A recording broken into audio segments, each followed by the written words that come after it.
Throw them all out. Like all of you, I'm fed up. This week, the ultimate injustice to every American and every member of the military who gave his or her life for this country. Hello and welcome to Justice. I'm Judge Jeanine Pirro. Thanks for being with us tonight.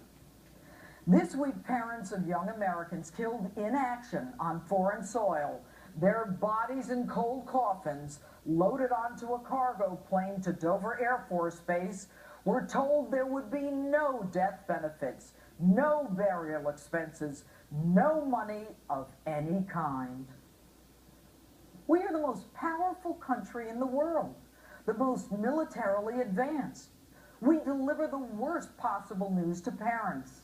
Your son or daughter between the ages of 19 and 25 was killed in action. Thanks, by the way. You can come and pick up your kid's body. What? They sacrifice everything, their hopes, their dreams, their lives, leaving behind families and loved ones devastated. And the Obama administration refuses to bury them? Won't even fly the families in to gather their remains while they jet around on our dime? But it gets worse. Congress passed the Pay Our Military Act on September 30th, hours before the shutdown, to make sure that military benefits were covered. They saw this one coming, and they gave the Department of Defense broad authority to pay all kinds of bills. And yet the Pentagon gives specific instructions not to make death payments. Ladies and gentlemen, this didn't fall through the cracks. They actually looked at it and said, no money for you or your kid. The administration's latest excuse? Our lawyers misinterpreted the law. Seriously? But then again, that's no surprise. In over his head holder, the one who lied to Congress and shipped guns to the Mexican drug dealers, he's just plain incompetent. And this guy, Secretary of Defense Hagel, who sits at the citadel of the Pentagon, the ranking member of the Senate Armed Services Committee, a member of his own party, said he should never have been confirmed in the first place because Hagel believes Americans should apologize to our world adversaries, shun our friends, and because he criticized the Jewish lobby. Secretary Hagel, you call yourself a decorated combat veteran, and you don't allow for these payments? And then, when the cat's out of the bag, you have the audacity, the chutzpah, the balls to show up at Dover Air Force Base for the first time as Secretary of Defense out of a newfound respect?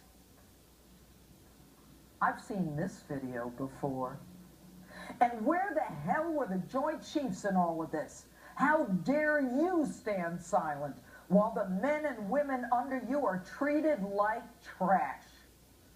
But then again, ladies and gentlemen, we Americans are nothing more than pawns in a political chess game. Politicians looking to grandstand and blame the other party because you politicians want to score political points. You just want to make Americans hate the other guy.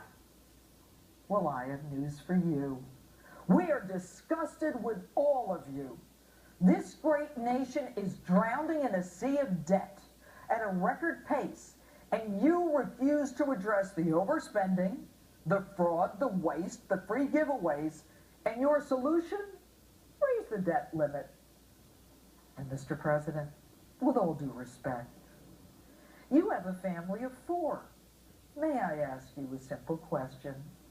If you or Michelle couldn't make your credit card payments, would you simply call up MasterCard and say, raise my limit? They would respond, you can't pay this bill. Why would we raise your limit and give you more credit? But you want to do that to us. And you're playing golf the same weekend that Americans are dying, and then you won't even bury them. And I personally don't care how many days Jay Carney can dance around as to when you first knew of the tragedy or if you even knew it at all. Your administration is too focused on playing politics and dividing the American public. Now, I'm not taking sides here. Both parties are to blame. You're all a bunch of jokers, every one of you.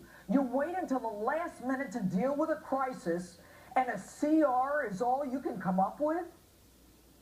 I have an idea. If the debt limit is higher when you leave Congress than when you entered it, you don't get a pension, no retirement, nothing. You didn't do your job. In fact, I think we should be able to sue you for the ineptitude and waste.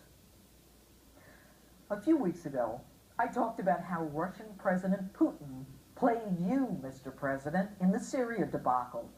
But tonight, the American people are the ones being played by all you losers in Washington, many of you now home for the weekend, living off the money that we give you while this country goes to hell in a handbasket. I have another idea. Congressional pay should be withheld until this is all worked out. No special barber, no special gourmet cafeteria, gym, laundry, dry cleaners, drivers, bodyguards, benefits, health insurance.